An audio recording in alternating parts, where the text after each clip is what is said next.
afternoon. Buttonwood Inn, good afternoon. Now, he's at the stable. He'll be right back. I'll have him call you, Mrs. Beebe. Bye.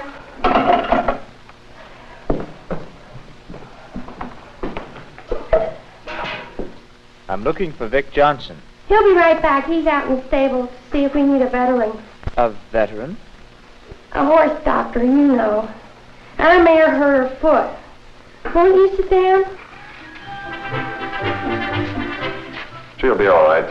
Just give her a little rest. Hi, Eli. How's your wife? She's feeling better, thanks.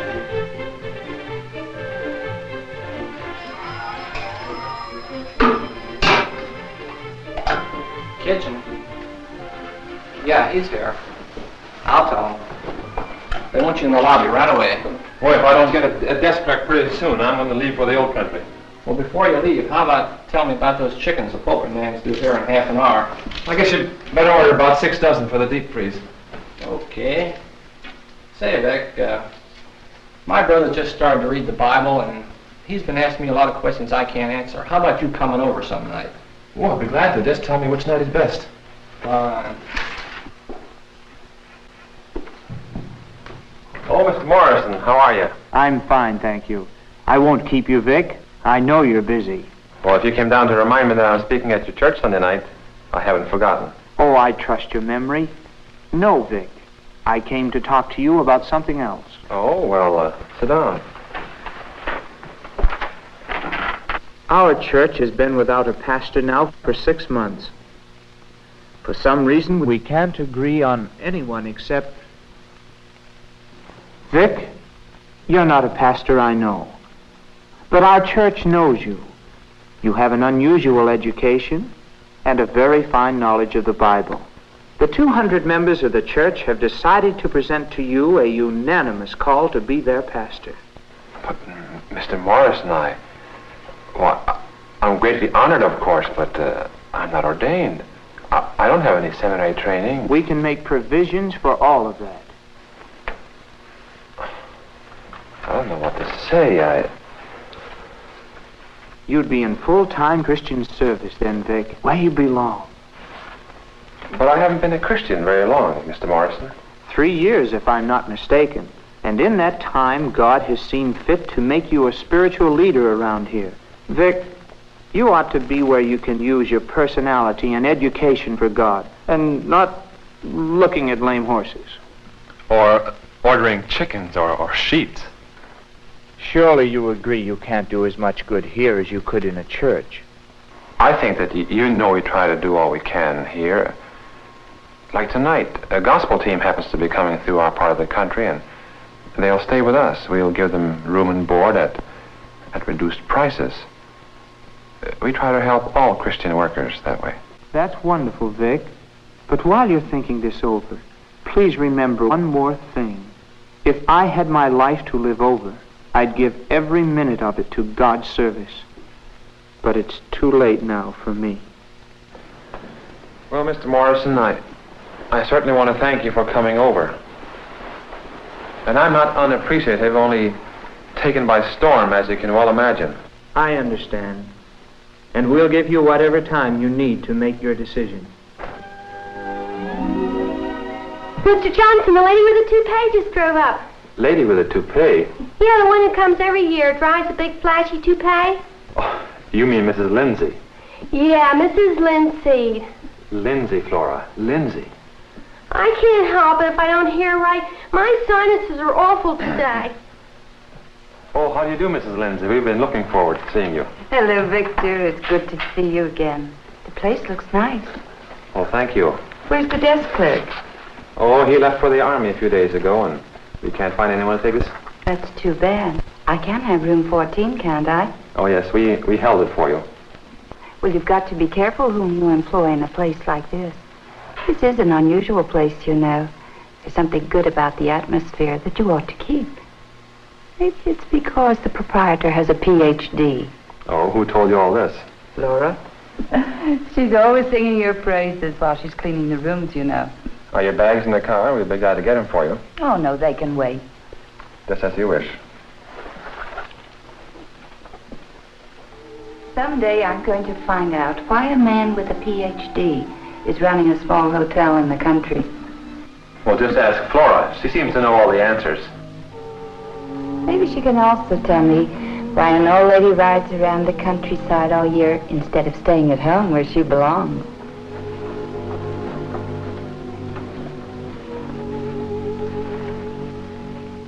She's nice. You can tell by people's faces. Oh? What does my face tell you? It says that you wish I'd stop talking and get back to work. Look, fingerprints. Well, don't rub them off. At this point, it's the only way I can identify myself. Oh.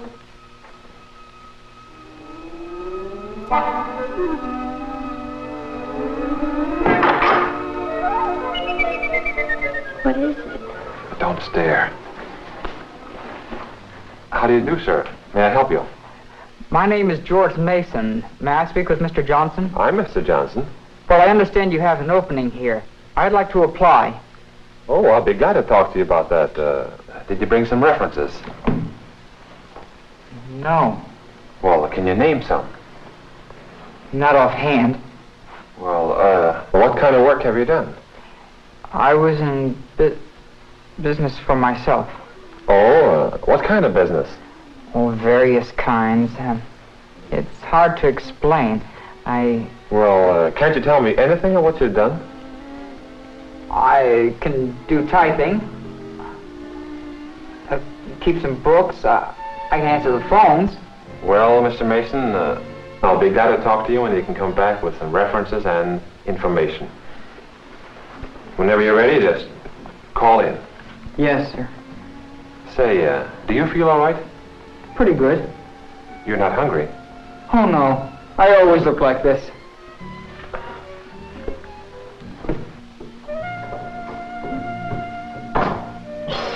It smells like the liniment my mother used to use on her rheumatism. Did he drink it or take a bath in it? You know, I kind of feel sorry for that guy. You always feel sorry for people. Well, that's how I hired you, isn't it? Yeah, but I turned out good. There's no good in that man. I can tell by his nose. So he has a big one. You hardly have any at all. That's why I have trouble with my sinuses.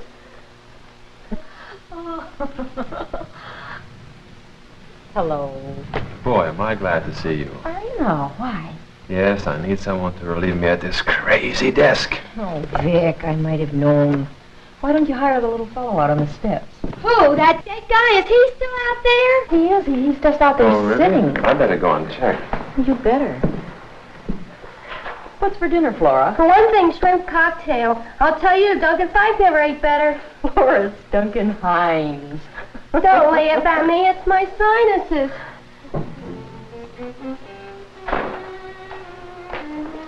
You waiting for something? No. I was just resting before I walked back. Walked? How'd you get here? I walked From where? from town. 10 miles? To apply for a job here? Yes, sir. You must want this job badly. I do. Well, then, why don't you give me the information I want? Mr. Johnson, if you'll just give me a chance, I know everything will be okay. Well, I have to have someone, and I'll give you a try tonight and tomorrow. By then, you can send for your references, and if you work out well, we'll consider you further. Is that fair? It certainly is, sir. I'll divide up the shifts with you, and you go on now until 9, and then I'll go on and finish up until midnight when we close up the desk. Climbing up the mountain, chillin', Florida didn't come here for to stay. If I never more see you again, I'll meet you at the judgment day. I'll meet you at the judgment day. Daniel in the lion's den, he began to pray. Angels come down and shut the lion's mouth. Wasn't that a mighty day? Climbing up the mountain, chillin', Florida didn't come here for to stay. If I never more see you again, I'll meet you at the judgment day. Meet you at the judgment day. Paul and Silas in the jailhouse, they began to pray. Angels come down and tore the bars away. Wasn't that a mighty day? Climbing up the mountain, chillin', oh Lord, I didn't come here for to stay.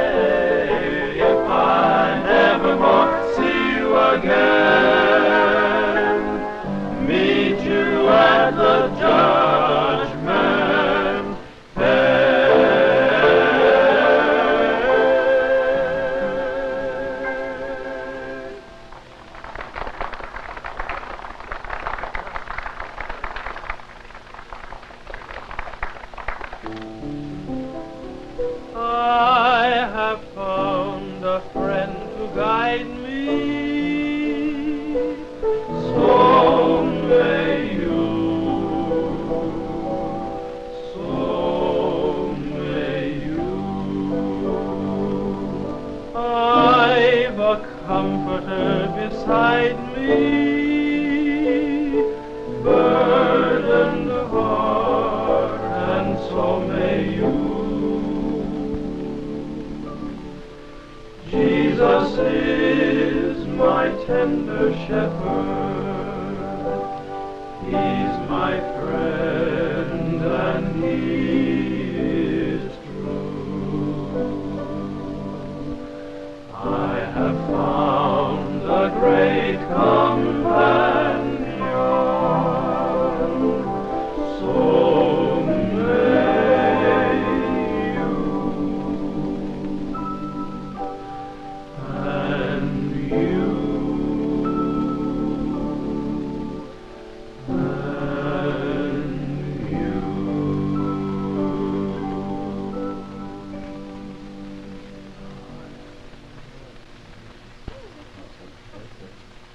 They sing very well, don't they? Yes, I think so. Are they guests here? Yes, they're really seminary students, and they travel around singing at churches. The boy on the far right reminds me of my son. I think they've made me a little sentimental. You have a son, Mrs. Lindsay?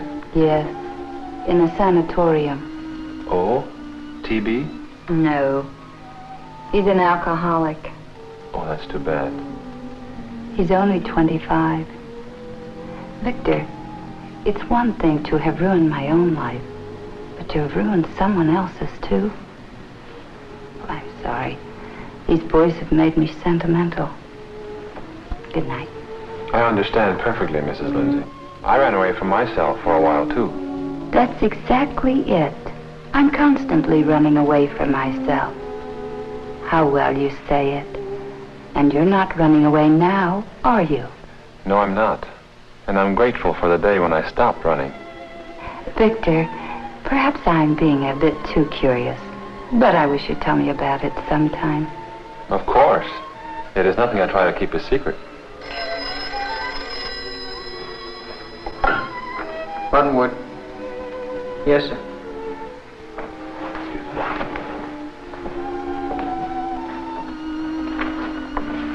Yes, Joe. Okay, I'll be right out. So long.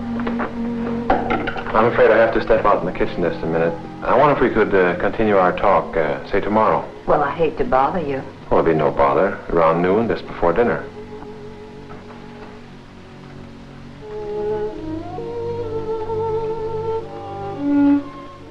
I haven't even asked you how you feel about this yet. Don't even let that enter into it, Vic. I'll try to be a good pastor's wife. We'll both have a lot to learn, though. Do you suppose I'll have to join the Ladies' Aid? I can't even sew a crooked seam. You know, Morrison had some good ideas. When I think of all the things I've had to do today, when I could have been doing better things. Like that phone call that came when I was just beginning to talk to Mrs. Lindsay. Why, things like that just don't happen to ministers. They can spend their whole day talking to people about Christ, not planning menus. Yes, but they have homes, darling, and they have kitchens, and when their faucets leak, they have to fix them. I forgot, I guess.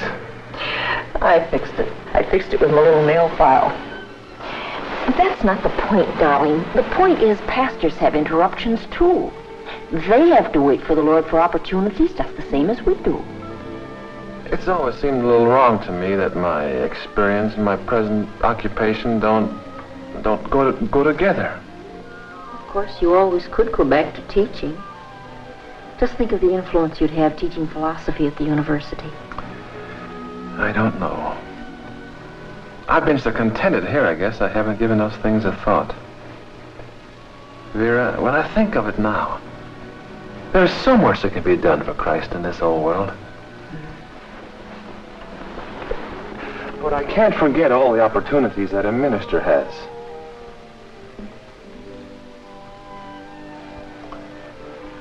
I see a couple of wrinkles. And from here, 3 gray hairs. Oh, you should talk. You have a couple yourself. I love them. That's just it. How old am I? I don't know. I never can remember. I think it's time that you and I started to really serve the Lord.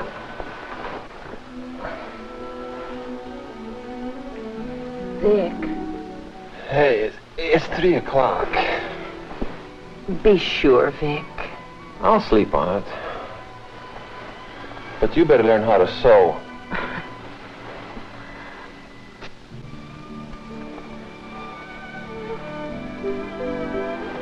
Vic. How's the new desk clerk? Oh, he's very efficient. Flora said she saw him snooping around the corridor upstairs last night. Oh, that's nothing.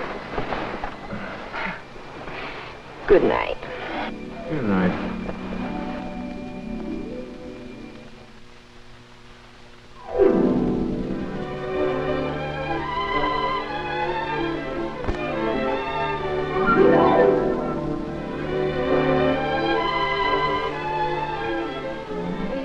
I'm not interested in religion, Victor.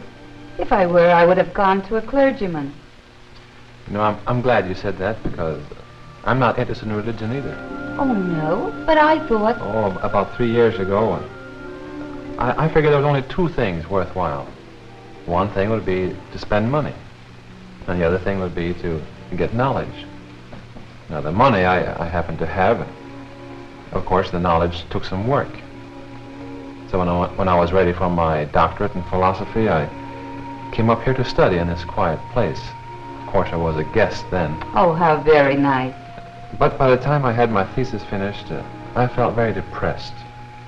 Now, here I had studied for years, and all of a sudden I realized that I had failed to find a system of thought which would solve the problems of the world, or my own problems for that matter. And it hit me pretty hard. In fact, I decided not to teach. I didn't know exactly what I wanted to do.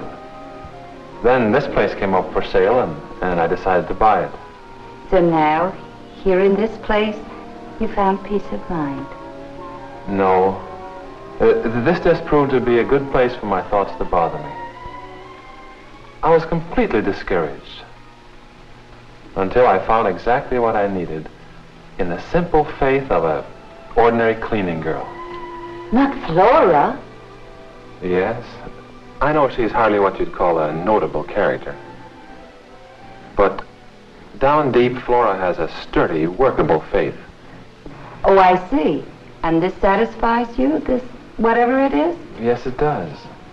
What Flora has is so simple a child can understand it. And yet it goes beyond the fathoming of the wisest man. May I have my key, please?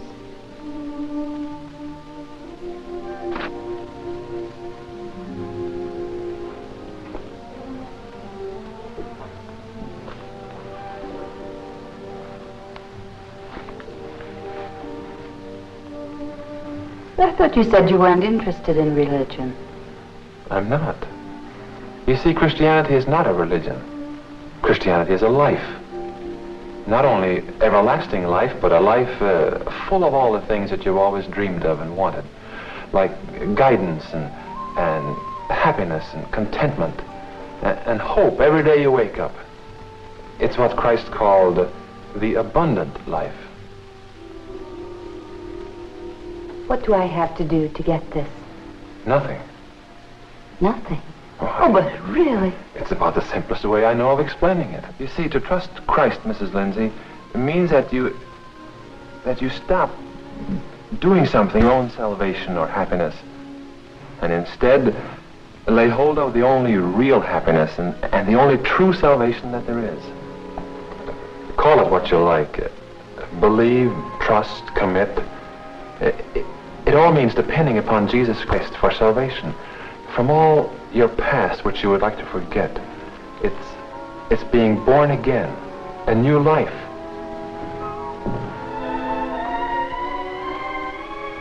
George? Yes, Mrs. Johnson? What can I do for you?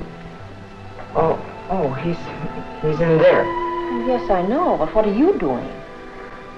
Now, what you think? George, I think you owe us an explanation. What is all this note-taking and listening in on people's conversations? I have a very good reason. Well, then why don't you tell me? You might not understand. I think you'd better tell me, and I'll try to be very understanding. Well, I'm afraid I'll need your moral support. Well, I'll go with you. I'll be glad to. Oh, will you? How long have you been at this? over 10 years. And how'd you make out? Well, it takes a little while. Well, George, I think you'd better do your note-taking and your listening from a distance. Oh, good. Is the car outside? Yes, of course. I'm afraid I have to go away this afternoon. You do? Yes, Mrs. Lindsay and I have just had quite a talk. She's quite concerned about things.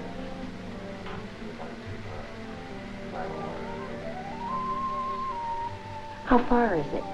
Oh, about 75 miles. Guess I'll be gone most of the afternoon. But I'll be back in time to speak in church tonight. You'll miss your dinner. Well, let's worry about that later.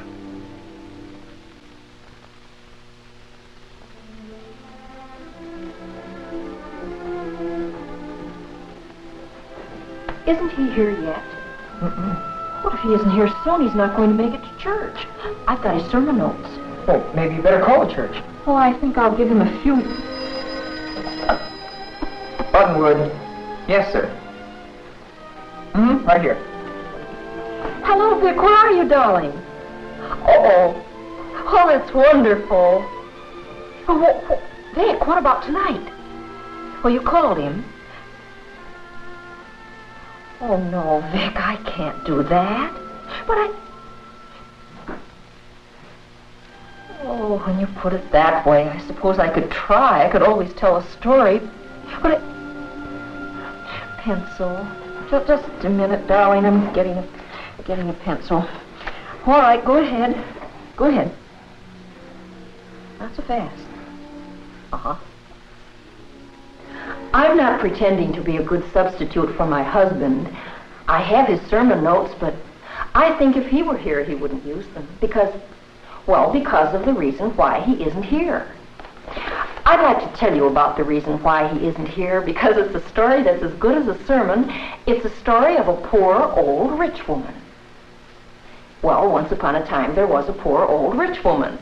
She was rich because from the time she was born, she had lots of money and all the things that go with money, culture and education and travel and mink coats and opening nights and the right books and the right people and finally, the right husband. And as if that all weren't enough, like the heroine in a fairy tale, she had a beautiful baby boy. Oh, yes, she was rich.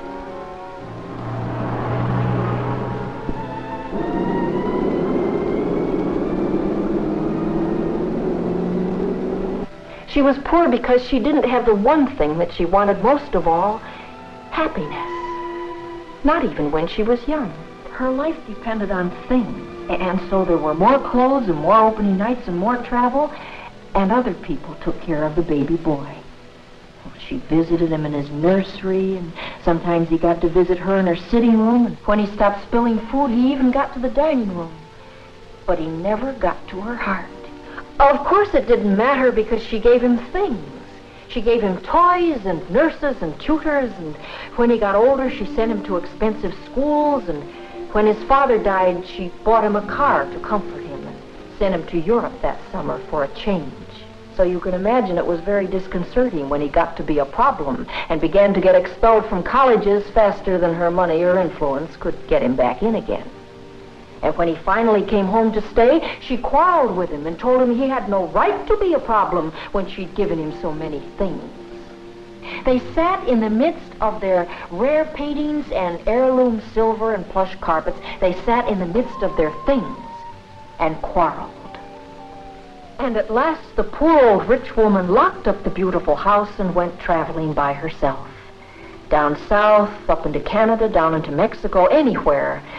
And every year there was a brief stop at a small hotel in the country where the mattresses were comfortable and the food was excellent and the scenery superb. But her son went to a sanatorium. for alcoholics.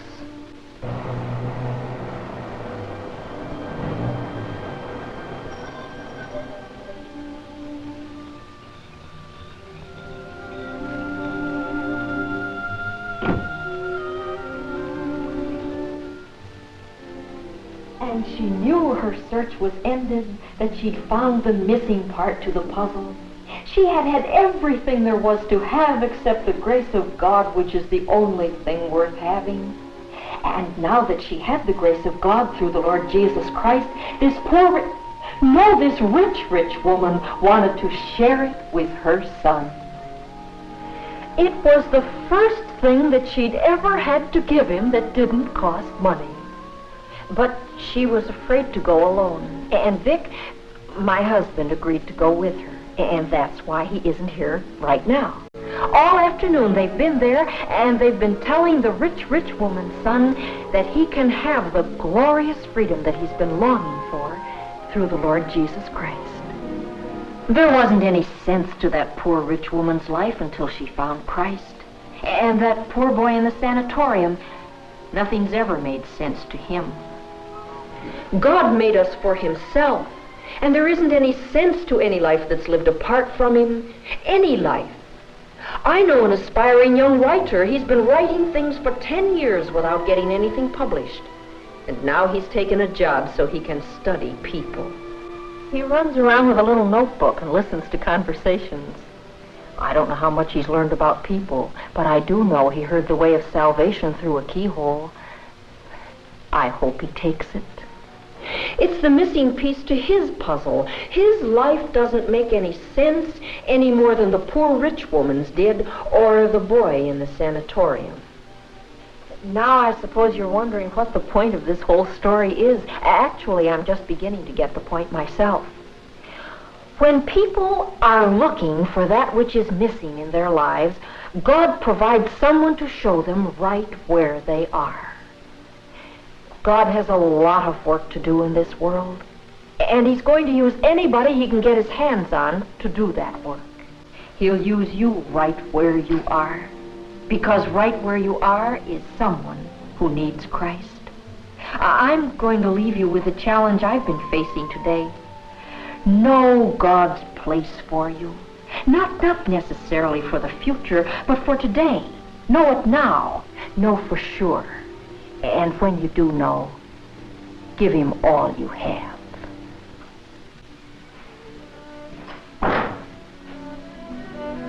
Oh, hi, George. Have a quiet evening? Fairly. Is my wife back yet? Wonder how she made out. Very well. Huh? How do you know? Is she back? No. Mr. Johnson, you're going to fire me. I am? Well, that's interesting. I wanted very much to hear your wife speak. So the cook stayed here at the desk for me, and I borrowed his car. Even your wife doesn't know I was there. Well, George, I'm not going to fire you for going to church. I just didn't know that you wanted to. Come on in. Hello, darling. I'm glad you're back. Hi. Oh, Mr. Morrison, nice to see you. Well, Vic, you've had quite a day. Yes, it's been pretty busy. By the way, how was the woman preacher? She's tremendous. What a sermon. Oh, it wasn't a sermon, really. By the way, George tells me he was there tonight. Oh, no, I didn't know that. Oh, Vic. Oh, don't worry, Mrs. Johnson. I might as well tell all of you right now. I'm not kidding myself. I'll never be a writer. I know it. I've been absolutely worthless several years. But I've been thinking. I haven't been a bad desk clerk, have I? Oh, no, George. You've been good. Well, maybe I could be of service as a Christian desk clerk. I'm not absolutely sure I am a Christian, but I'd like to be one. Oh, George, that's wonderful.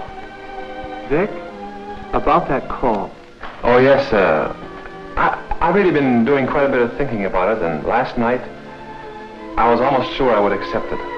But you know, tonight I'm not positive. Not positive? Well, I am. I know, Mr. Morrison, but... I don't know about the rest of the church, but as far as I'm concerned, the vote is no longer unanimous. I wouldn't think of casting my vote for anything that would possibly remove you from this ministry. This ministry